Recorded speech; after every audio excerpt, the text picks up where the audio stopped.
The impact of World War II. How did the United States' role in the world expand after World War II ended?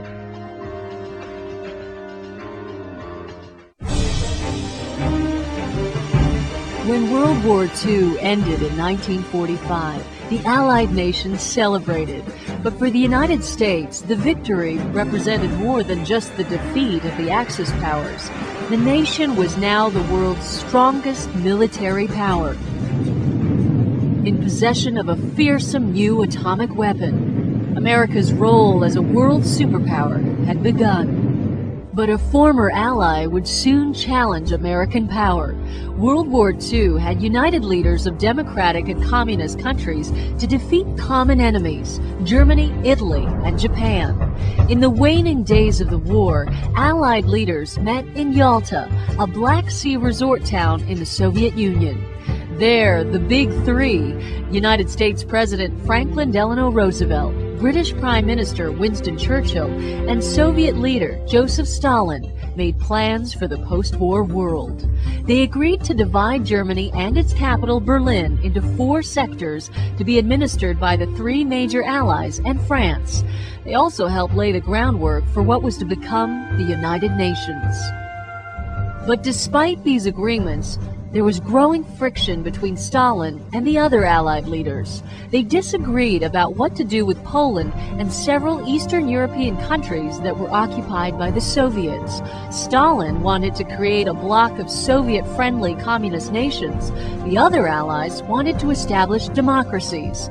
Stalin agreed that free elections would be held in these countries following the war.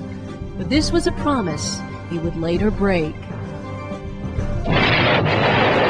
3 months later, the war in Europe ended with Germany's surrender. Much of the continent was in ruins. The war had devastated cities, destroyed farms, and throughout the continent, hunger and poverty were widespread.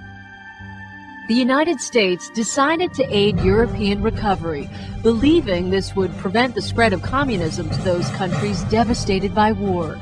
Under the Marshall Plan, named after then Secretary of State George C. Marshall, the United States provided more than $13 billion to rebuild Western Europe. With the Marshall Plan and also the establishment of the North Atlantic Treaty Organization, or NATO, in 1949, the United States gained strong political support throughout Western Europe. Meanwhile, tension between the United States and the Soviet Union continued to escalate.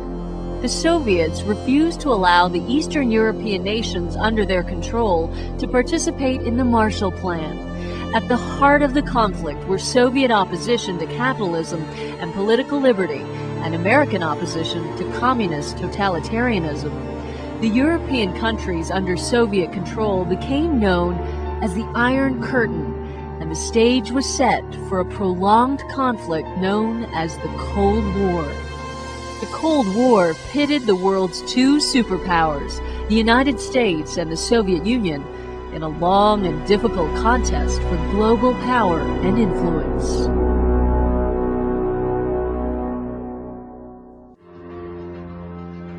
How did events after World War II lead to the beginning of the Cold War?